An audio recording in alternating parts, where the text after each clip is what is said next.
Hello and welcome into this week's episode of the Recruiting Blitz. I am Greg Smith, Senior Recruiting Analyst here at Inside Nebraska, and I am joined once again, as usual, by Jansen Coburn, our digital content extraordinaire. Jansen, how are you, man?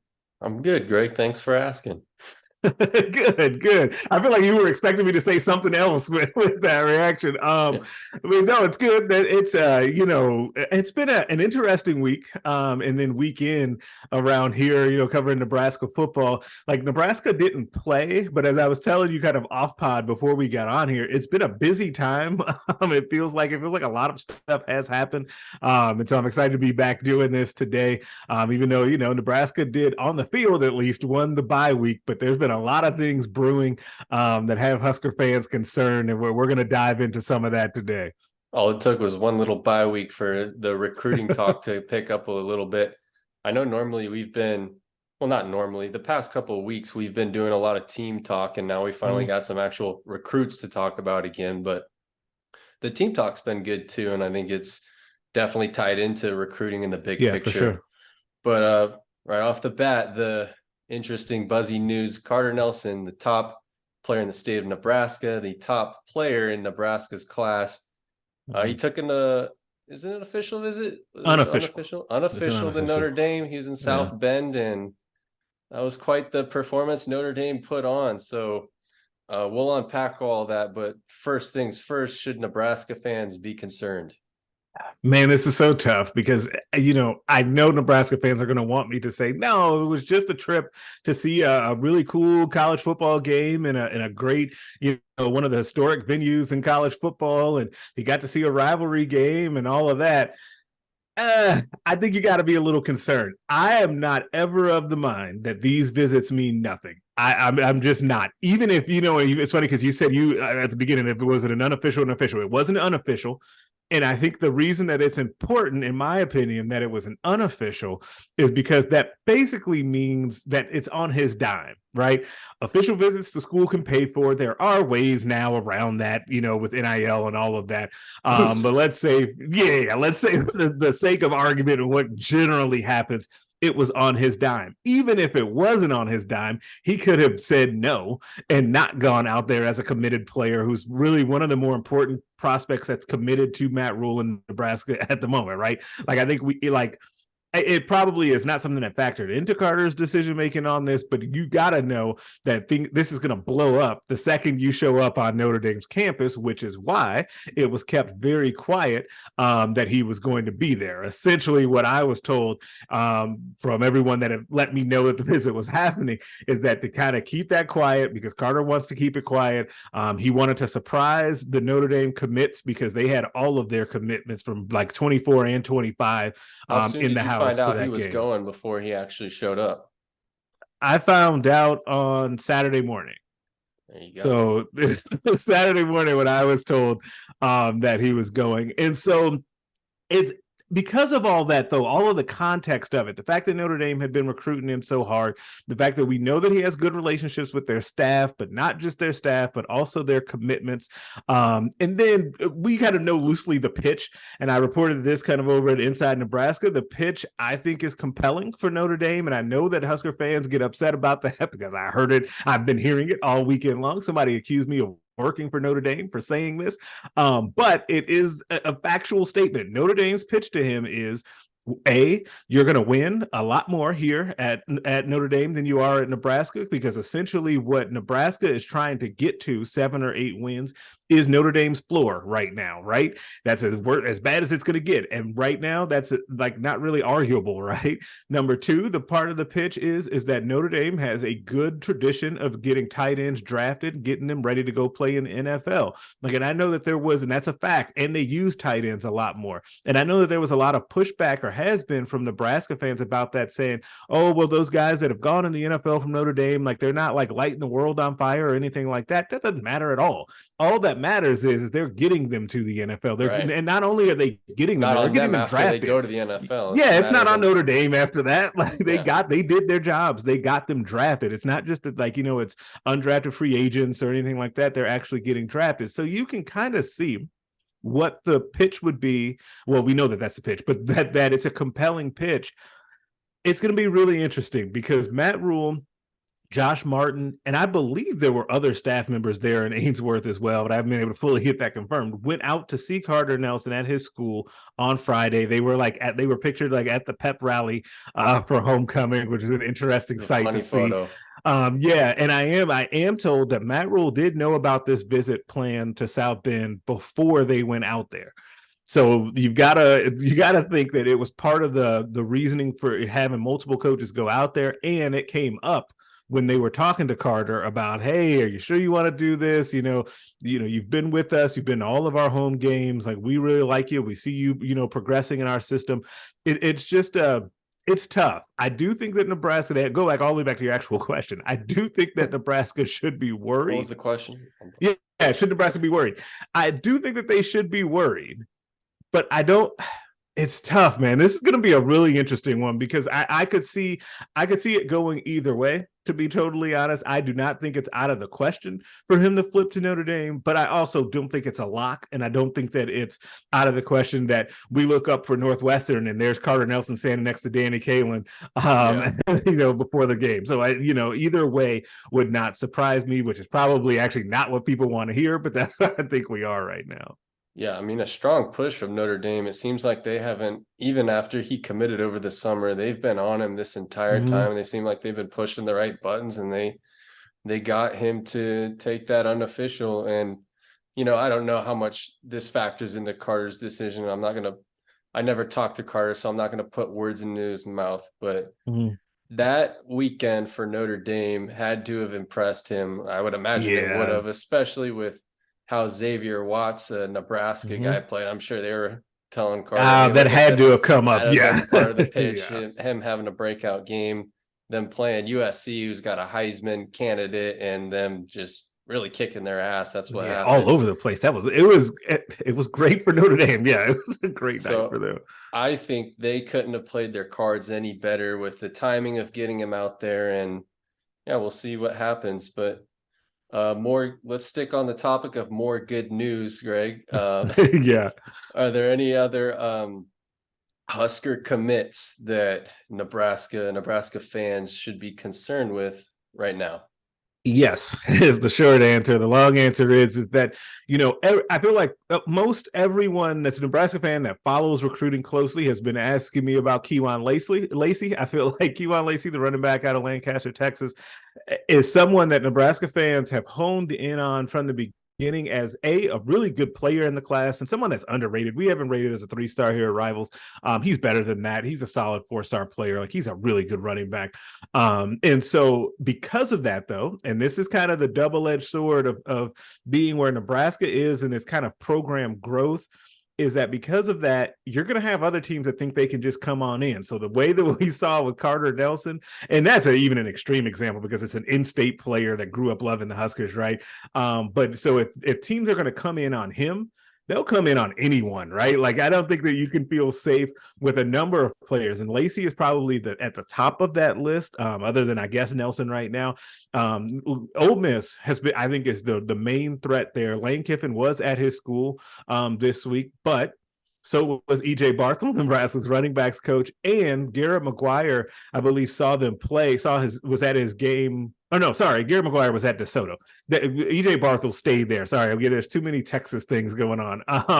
Garrett McGuire went to see Mario Buford, another commit, but E.J. Barthel was at his school, saw him play, right? So I think that's a kid that people are worried about, and I think that's going to be one, to be honest, that we're going to be watching until signing day. Like, unfortunately, I feel like everyone will be holding their breath until that letter of intent comes in with Kewan Lacey. And it just is what it is at this point. Another one to highlight, Ja'Cory Barney is one that has been more publicly vocal about his appreciation and affection for Nebraska, and he was here for that Michigan game the same way Lacey was. Buford, as we mentioned, was there as well. And so he's one, though, that continues to have a really good senior season. And I think the teams will continue to offer him, and they have, and continue to keep in contact with him. He announced this week that he is definitely an early enrollee. And Nebraska fans really lit up about that, because you want to get those skill position players in here early, especially wide receiver, given what we've seen this year kind of transpire with that. And I think he's a guy that could impress early. The one final guy that I would kind of mention, and he's been a little quiet, is Carlon Jones, defensive lineman from down in Texas as well. Like, I think he's a guy too that can continue to see interest, but it doesn't feel like that one is quite on the same level as Barney, Lacey, and Carter. The problem is, and I'll wrap kind of this part with this, is that I just named Nebraska's probably 4 best players in their recruiting class, right? Yeah. Like, that ends up being the issue. And then Willis McGahee is another one that you would also continue to monitor. That's probably Nebraska's 5 best, or 5 of the 6, depending on where you put Preston Talmud, like that, you know what I mean? So that becomes a little bit of an issue, but that goes all the way back to the thing that started off with, which is that Nebraska in this rebuild mode, it's a catch-22. They have got to get players like that, but then also they're not good enough right now to just make it automatic that those guys will stick with them, right? They've got to continue to win on the field, continue building those relationships, and continue recruiting those guys as if they're not in the class. Yeah, Greg, and I think I'm kind of seeing a trend here. Tell me if you're with me on this. You've got a few guys where they commit to Nebraska, but it's their second choice, or the school that they picked Nebraska over is that team that's kind of hanging around in the back and trying to swam, where Notre Dame, they might have been Carter's second option. Maybe it was Georgia, but they're definitely right up there. They've stayed around. Kawan Lacey picked Nebraska over Ole Miss initially.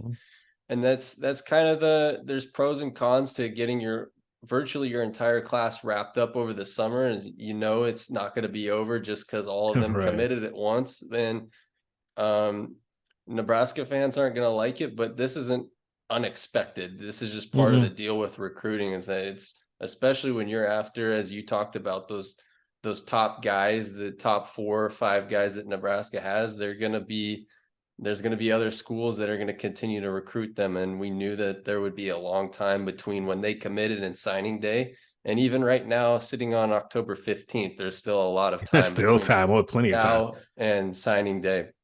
There's another prospect that Nebraska, they've been in hot pursuit over, Grant Brix. We went out and saw him 3 weeks ago. Where does the time go, man? Yeah, time goes by quick when you're having fun. That's right. I'll let you talk about it. He had coaches come visit him at his game over the weekend, but you put in a future cast. Did you put in a future cast? I did. Okay. I did. Yeah. What's going on with Grant Brix right now in Nebraska? Where do things stand? Yeah, so Grant Brix, the Rivals 100 offensive tackle out of Logan, Iowa, like, he is definitely the top remaining offensive tackle target for the Huskers. Like you mentioned, Matt Rule was actually out at his school during the week this week. I'm not sure which day, but he was there during the week.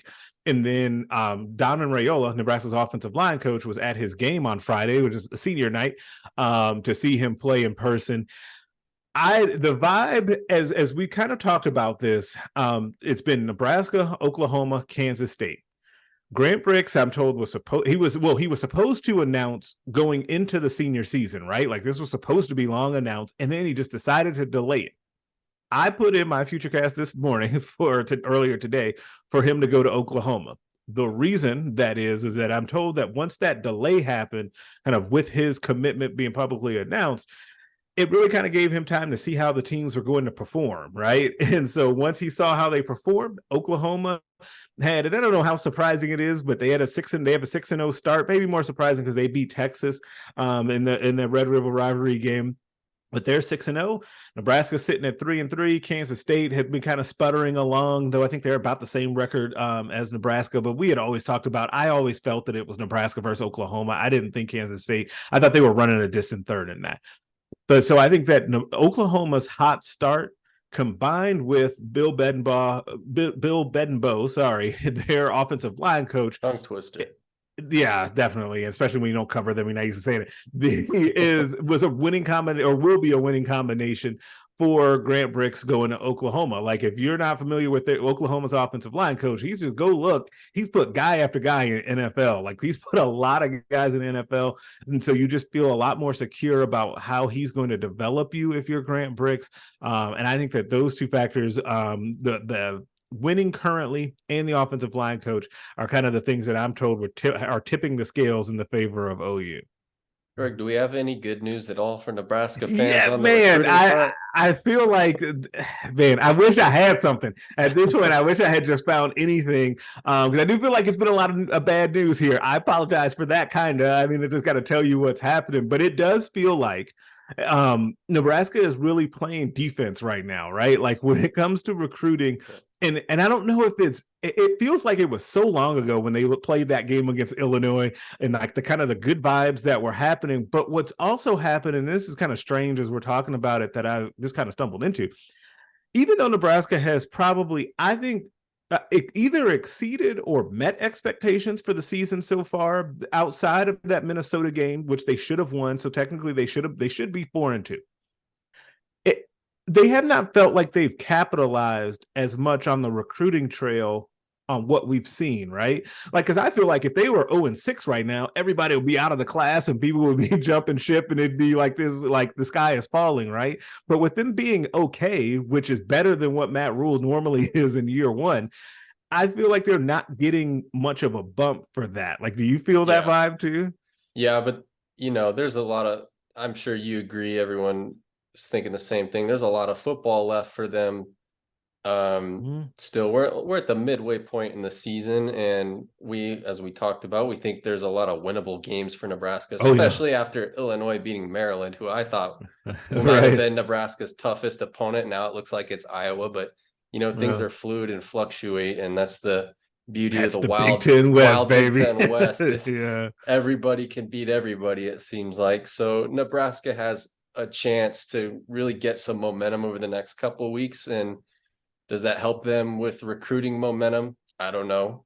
I'm sure it couldn't hurt, but you would hope so, because it does feel like there's still some things out there that they can do, and I know I'm positive that they're working on some stuff behind the scenes to flip some guys. I just feel like the same way that the Eric Ingerson thing kind of popped up, I know that they've got to be working on other things as well.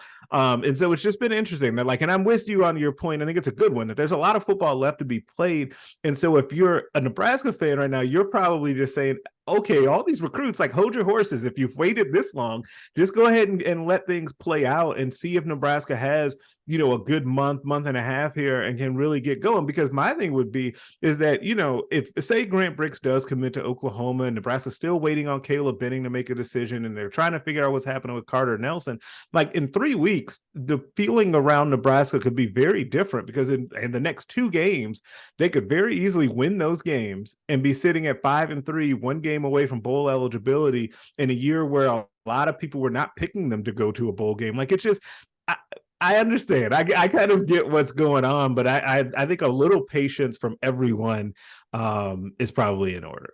Yeah, and I feel like the energy that the fan base gives off permeates to the recruits. So if things are going well for Nebraska on the football field, the fans are going to be in a much better mood. There's going to be a lot of good vibes going around the program, and that's going to make its way into social media. And I really do think that the energy around the program kind of feeds into the recruiting a little bit. And then the recruits, because of that, their feelings are dictated based on the vibes they're getting from the fans and just the program as a whole. So yeah, like we said, a lot of football left, and it could go a lot of different ways for Nebraska. And I think that could do a lot for their recruiting efforts.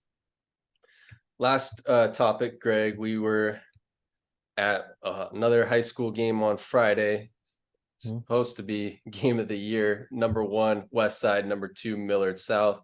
We wound up leaving at the half. I think we were ill-equipped for the weather conditions, but I think we saw enough. So what are your quick thoughts on the game, the half of football you got to see? And then I think, so I've watched the stream. First of all, I'm glad you said that, because I want to shout them out. If you watched that stream, you know that it was very well done. Like, those guys did a really nice job. So shout out to Millard South journalism for what they put together for that. That was a really nice job. of putting Good that video together. feed too. Yeah, It was good video good feed. Like picture. all of that was a really nice job by all of them. So hats off to those guys for what they put together. But the game itself, it was what, 31-14 was the final score. I thought that was closer than what the final score would indicate. I personally would love to see a rematch of that in Lincoln next month for the state championship. I do think there's a couple teams, namely Omaha North. Tyson Terry and those boys are hearing this. They definitely will have something to say about that. And so I totally get that. But it would be fun to see that rematch because there was some genuine bad blood out there on the football field. And you kind of like to see that. You don't see it as much in high school football early, anymore. Yeah, a little chippy. But as far as the prospects, I wrote this earlier at InsideNebraska.com, is that the stars for Westside showed up as they normally do. You know, Anthony Rizak, Teddy Rizak, Caleb Benning, Christian Jones, like they all played very well and had good games. I thought that even though it was a loss for his team, I thought that the guy that I came away really thinking about in that game was Amarian Jackson, who was number 9 out there for Millard South. He is just a sophomore, a 2026 player, but he went, I think it was 8 catches for 104 yards in that game. And he's one of the leading receivers in the state right now as a sophomore with some Division I wide receivers in the state. And so he's having a fantastic season. He's definitely a name to know in the future. But Millard South has got a handful of sophomores that are on there. I was going to say they're on the way, but they're not. They're here right now, and they're going to be a problem for the next couple of years. Yeah. Millard South, I think you would agree. I mean, I haven't seen every team in the state, but I think we've seen most of the best teams in the state, and they look like the second best team right now. And still, they only scored 1 offensive touchdown. And then the 3 previous opponents that faced Westside all did not score a single touchdown. And then I believe before that, Millard North scored 1 touchdown. So Westside's just completely stacked. We knew that coming in, and I mean, I don't know how anyone's gonna beat them. I know Omaha North, as you said, would like to have a say in that, but yeah, they would. Yeah, man, it's gonna be a tough one for anyone to top them. They just have so many guys. We've talked about this before. It's all levels of the defense, which is why they have such a good defense. And then it's just exceptional talent, and it's size, speed combinations, and then you turn around and all those guys play on offense too. And then you add in Anthony Rizak, who's just like the perfect quarterback for them. It all works together and they're well coached. Like that's another good thing about them. And somehow we've allowed the number 1 team in the state for now would be 2 years running to end up having a chip on their shoulder, and justifiably so, because of how much we talk about everyone else. Like it's an interesting thing, a mixture of stuff that they've got going on. Yeah, and a quick message to the boys at Millard South, as Greg pointed out to me, I think most of the starters are sophomores, or a lot of their teams very young. So keep your chins up. You guys gave Westside fight a lot more than a lot of teams have, and I think that team's going to be very good going down the road in the next couple of years. Yeah, absolutely. But Greg, that's all I've got for today. Any final thoughts? Anything you want to share? Any positive news you want to spread to Husker fans to keep a smile on their face? Yeah, listen, there are more games to come, winnable games for Nebraska. They keep winning those games. The news about recruiting will turn. I believe that. But hey, we just got to let you know how it is, right? Like we can't sugarcoat it. We have to tell you what's happening. And right now it feels like Nebraska lost the bye week. But there are plenty more games and weeks to come ahead. We always say in recruiting, things change really fast. So we can see how this goes over the next week or two. But that'll do it for us. Like Jansen said, make sure you like this video, tell a friend. They're not all this gloomy, I promise. Make sure you subscribe to the Inside Nebraska YouTube channel as well, so you can get these videos directly into your feed. Also, pop over to InsideNebraska.com for all of our football and recruiting coverage, as well as volleyball. They're still working on an undefeated season. Great game coming up, by the way. National championship, basically, a huge one. Huge one on Saturday. But we'll kind of double dip with the coverage with a football game and a home volleyball game as well. So that's always really fun. So make sure you keep it locked over there for all the coverage of that. We will catch y'all next time.